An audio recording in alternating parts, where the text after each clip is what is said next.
आज भी जब मैं उस दिन को याद करता हूँ तो मेरी रूह कांप उठती है। समझ नहीं आता कि जो भी मैंने देखा क्या वो सच था या फिर कोई भ्रम। क्या आप भूत प्रेत पर विश्वास रखते हैं? अगर 10 साल पहले यही सवाल आप मुझसे करते तो मेरा जवाब ना होता। मगर उस रात मैं अपने एक दोस्त की शादी को अटेंड करने गांव जा रहा था। बस कंडक्टर को जब मैंने गांव का नाम बताया वो थोड़ा चौंक सा गया और मेरी तरफ अजीब नजरों से देखने लगा। उसने मुझसे कहा कि यह गाड़ी उस रास्ते नहीं जाती क्योंकि बारिश की वजह से वो रास्ता बंद हो चुका है और अगले स्टॉप पर उतर के मुझे पैदल जाना पड़ेगा। मेरे पास और कोई रास्ता नहीं था, सो मैंने टिकट ले लिया। रास्ता बड़ा ही लंबा था, सो मैं थोड़ी देर के लिए सो गया। लगभग रात के 10 बजे गाड़ी उस स्टॉप पर पहुंची और मैं बस से उतरने लगा, लेकिन तभी बस कंडक्टर ने मुझे रोका। वो मुझे वहां पर ना उतरने की विनती करने लगा। उसके कहे अनुसार वो रास्ता बड़ा ही निर्जन था, लेकिन पहले ही मुझे बहुत देर हो चुकी थी, इसलिए कंडक्टर को धन्यवाद देते हुए मैं बस से नीचे उतर गया। मैंने मुड़कर देखा तो कंडक्टर अभी भी मेरी तरफ देख रहा था, मानो जैसे उसे मेरी बड़ी चिंता हो रही थी। बस निकल गई और उस सुनसान रास्ते में अकेला रह गया मैं। बस के जाने के बाद वो रास्ता और भी सुनसान लगने लगा। अंधेरा काफी घना था और मेरे पास टॉर्च भी नहीं थी, सो मैंने अपने मोबाइल की लाइट ऑन की और जंगल के रास्ते की ओर बढ़ गया। मैं थोड़ी दूर चला था कि अचानक बारिश शुरू हो गई। मैंने अपना छाता निकाला और मोबाइल की धुंधली सी रोशनी में आगे बढ़ने लगा, लेकिन अचानक मेरे मोबाइल की टॉर्च बंद होने लगी। मेरा मोबाइल स्विच ऑफ हो गया।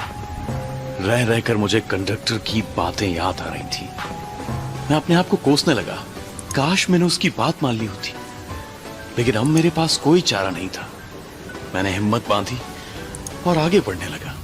तभी किसी लड़की की आवाज मेरे कानों पर आई। क्या आप गांव की तरफ जा रहे हैं?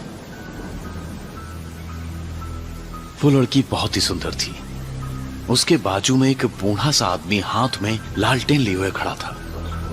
मैंने उसकी आंखों में देखा और मैं एकदम सहम सा गया। उसकी आंखें मुझे बड़ी अजीब ढंग से घूर रही थी। चलो बाबूजी, साथ में चलते हैं। बिना कुछ कहे मैं उनके साथ चलने लगा। मुझे एक बात बड़ी अजीब लगी।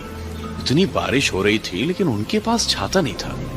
उस बूढ़े आदमी ने अपने पूरे बदन पर एक कंबल लपेट लिया था और वो लड़की तो बारिश में पूरी भीग चुकी थी।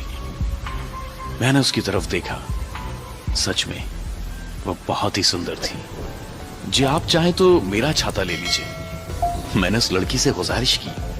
जी नहीं, उसकी कोई जरूरत नहीं। और इतना कहकर वो मेरे पास आई और मेरे साथ एक ही छाते में चलने लगी। सच कहिए तो मुझे ये रात बड़ी अच्छी लगी थी, लेकिन जैसे ही छाता पकड़ने के लिए उसने मेरे हाथों को छुआ, मैं चौंक गया। क्या हुआ?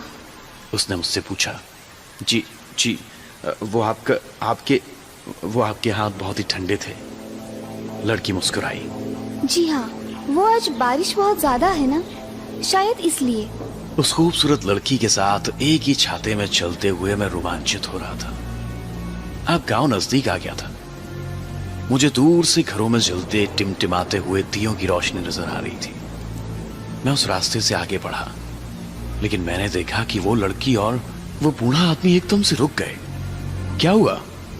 आप रुके क्यों? मैंने उनसे पूछा। आप गांव में नहीं आने वाले? जी हम गांव नहीं आते, हमारा लॉज है यहाँ पर। कभी वक्त मिले तो आइएगा जरूर।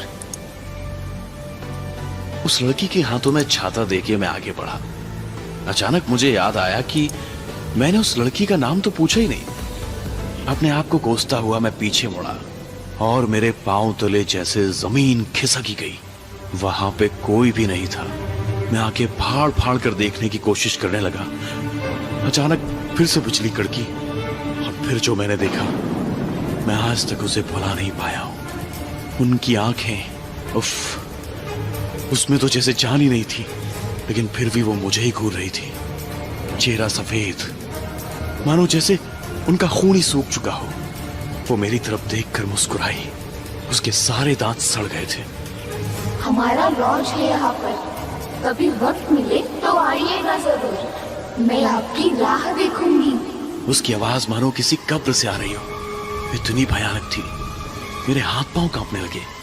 मुझे उस कंडक्टर की बताई हुई बात याद आ गई। उसने मुझसे कहा था कि रास्ते में अगर कोई पुकारे तो रुकिएगा मत। इतनी बारिश में भी मुझे पसीना आने लगा और फिर अपनी जान हथेली पर रखकर मैं वहां से भाग निकला। पता नहीं मैं कितनी देर भाग रहा था। गांव में पहुंचते ही मैं बेहोश होकर गिर गया। उसके बाद क्या हुआ मुझे नहीं पता, लेकिन 2 दिन बाद मुझे होश आया। तब मेरे दोस्त ने मुझे बताया कि पिछले 2 दिन से मुझे तेज बुखार था और मैं अपनी बेहोशी में अजीब अजीब बातें बड़बड़ा रहा था।